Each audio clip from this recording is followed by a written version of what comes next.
ছোট্ট ছেলে মেয়েদেরকে ননির পুতুল করে গড়ে তুলবেন না, খবরদার। ওদেরকে কষ্ট সহিষ্ণু করে গড়ে তুলবেন। আপনি থাকতেই কষ্ট করা শিখান, তার জীবনটা স্মুথ হবে, তার ক্যারিয়ারটা ব্রাইট হবে, তার ভবিষ্যৎটা সুন্দর হবে। ছেলে মেয়েরা কিছু চাইলেই সাথে সাথে দিবেন। অনেক বাবা মা আছে এত আদর করে, এত বেশি আহ্লাদ করে, যা চায় তাই দেয়, পরে হিতে বিপরীত হয়, ঠিক কিনা? ছেলে মেয়েকে অভাব শেখান, ছেলে মেয়েকে কষ্ট শেখান, ওদেরকে সংগ্রাম শেখান, প্রতিকূল পরিবেশে কি করে টিকে থাকতে হয় এটার সবক শেখান। সেদিন লোকমান তাই করলেন, ছেলেদের সবর শিখাইলেন যে বাবা ধৈর্য ধারণ করো, আতঙ্কিত হবা না। জীবন এটা সহজ নয়, জীবন চলার পথ সহজ নয়, এটাকে সহজ করে নিতে হয়। কখনো সবর করে, কখনো ক্ষমা করে, কখনো অন্যকে ইগনোর করে, কখনো দোয়া করে, কখনো আল্লাহর উপর তাওয়াক্কুল করে, ঠিক কিনা? ছেলে মেয়েকে আদর করে বোঝাবেন, বাবা এখন তুমি বাবার হোটেলে খাও, মায়ের হোটেলে ঘুমাও। সারা জীবন এমন চলবে না, দুনিয়াটা বড্ড কঠিন, এখানে কেউ কাউরে জায়গা করে দেয় না, নিজের জায়গা নিজেরই করে নিতে হয়, ঠিক কিনা?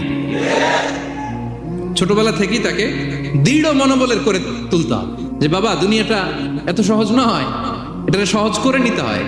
This is the life hacks. এই লাইফ হ্যাক গুলো আপনি শেখাবেন, লাইফ লেসন গুলো শেখাবেন। ধৈর্য ধরো, সৎ কাজের আদেশ দাও, মন্দ কাজের নিষেধ করো। এগুলো করতে গেলে একটু বাধা বিপত্তি আসবে, কিন্তু শেষ হাসিটা তুমিই হাসবে, ঠিক কিনা? বিজয় তোমারই হবে। কি বলেন? সময়ই কথা বলে, সময়ই কথা বলে। বিপদে ধৈর্য ধরো। বিশ্বনবী আল্লাহ বললেন ওয়াসবির আলা মা ইয়াকুলুনা ওয়াহজুরহুম হাজরান জামিলা। নবী হে, বিপদে ধৈর্য হারা হবেন না। ভালো সময় সামনে আসছে, মক্কায় আপনারে কষ্ট দেয়, গণক বলে, জাদুকর বলে, পাগল বলে, মদিনাতে বিজয় আপনারই হবে, ঠিক কিনা? ছেলে মেয়ে যেন আশাবাদী হয়ে গড়ে ওঠে, হোপফুল, আতঙ্কিত যেন না হয়। কষ্ট শিখান, ধৈর্য শিখান। আচ্ছা গেল। এরপর তিনি বললেন ওয়ালা তুসাইর খাদ্দাকা লিন্নাস। ও আমার কলিজার টুকরা সন্তান, ওয়ালা তুসাইর খাদ্দাকা লিন্নাস। অহংকার করে মানুষ থেকে মুখ ফিরিয়ে নিও না। ছেলেরে এবার সোশ্যাল বানানোর চেষ্টা করতেছেন, হ্যাঁ? ওয়ালা তুসাইর খাদ্দাকা লিন্নাস। দেখেন একটার পর একটা, প্রথমে স্রষ্টারে চিনাইলেন, তাই না? এরপরে স্রষ্টার ক্ষমতা সম্পর্কে শিখাইলেন, এরপরে আধ্যাত্মিকতা শিখাইলেন, এরপরে ইবাদত কি সেটা জানালেন, এরপরে তিনি সোশ্যাল এঙ্গেজমেন্ট কিভাবে করবেন, সোশ্যাল রিফর্ম কিভাবে করবেন শিখালেন। এবার মানুষের সাথে কিভাবে মিশতে হয় সেটা শিখাচ্ছেন। মানে পিপল ওরিয়েন্টেড হও। ওয়ালা তুসাইর খাদ্দাকা লিন্নাস। অহংকার করে মানুষের থেকে মুখ ফিরিয়ে নিও না, মুখ ছিটকাবে না। মানুষকে সম্মান করো, মানুষের সাথে মেশো, বি পিপল ওরিয়েন্টেড। আমাদের অনেক ছেলে মেয়েরা মানুষের সাথে মিশতে পারে না।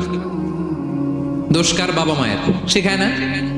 একটা সময় আমাদের মনে আছে, ছোটবেলায় মেহমান আসলে আমরা এত খুশি হইতাম, কি বলেন? মেহমানের কাছে যাইতাম, সূরা শোনাইতাম, কবিতা শোনাতাম, এটা খেলতাম, ওইটা করতাম, যাওয়ার সময় আমাদেরকে টাকা দিয়ে যেত, হায় রে খুশি। এখন দেখবেন টেনে হিসেবে মেহমানের সামনে আনা যায় না। এরকম আছে না নাই? অনেক ফ্যামিলিতে এরকম আছে যে তারা সারাদিন ডিভাইস নিয়ে, এই ডিভাইস আসক্তি এত মারাত্মক পর্যায়ে পৌঁছেছে যে তারা মানুষের সাথে মিশতে পারে না। এই পাবলিক ওরিয়েন্টেশনটা অনেকের নাই, পিপল ওরিয়েন্টেশন নাই। অনেক ছোট বাচ্চা, মেহমান আসছে, তুমি একটু আসো, সালাম দাও, বসো, আসতে চায় না, বসতে চায় না, কারণ ওরা শিখানো হয় না। সারাদিন দিয়ে রাখছে কি হাতে? মোবাইল। এজন্য ছোটবেলা থেকে আমরা যেন সামাজিক বানাই, বাচ্চাকে যেন শেখাই, বাবা মুরব্বীকে দেখলে সালাম দিতে হবে। কি করতে হবে? ওরা শিখাবেন। অনেক সময় ছোট বাচ্চারা না বুঝে দারোয়ানের সাথে খারাপ আচরণ করে, ঘরের কাজের বুয়ার সাথে খারাপ আচরণ করে, ড্রাইভারকে বকা দেয়, আছে না নাই? ওর ভদ্রতা, ডিসেন্ট ম্যানার আপনি শিখান নাই, তো শিখবে কোত্থেকে?